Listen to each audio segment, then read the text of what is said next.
અરવલ્લી મોડાસામાં જિલ્લા ભાજપ કાર્યાલય કમલમ બહાર કોંગ્રેસનો વિરોધ। નેશનલ હેરાલ્ડ કેસને લઈને કોંગ્રેસે દેખાવ પ્રદર્શન કર્યા। જિલ્લા કોંગ્રેસ કાર્યાલયથી કમલમ સુધી કોંગ્રેસની કૂચ જોવા મળી। પીઆઈ સહિતનો પોલીસ કાફલો પણ તૈનાત રહ્યો કમલમ ખાતે। સાથે જ કોંગ્રેસના હોદ્દેદારો, આગેવાનો અને કાર્યકર્તાઓની પોલીસે અટકાયત પણ કરી।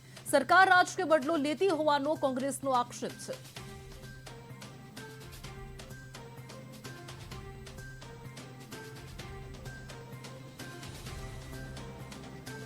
અરવલ્લી જિલ્લા કોંગ્રેસ સમિતિ દ્વારા અરવલ્લી ભાજપ કાર્યાલયના ઘેરાવાનો કાર્યક્રમ રાખવામાં આવ્યો હતો। સોનિયાજી અને રાહુલજીને ખોટી રીતે આ ભાજપની સરકાર દ્વારા ઈડી અને સીબીઆઈનો દુરુપયોગ કરી જે ફસાવાનો પ્રયત્ન કરેલો, પરંતુ નામદાર કોર્ટ દ્વારા તેઓને નિર્દોષ છોડી ક્લીન ચીટ આપવામાં આવી છે।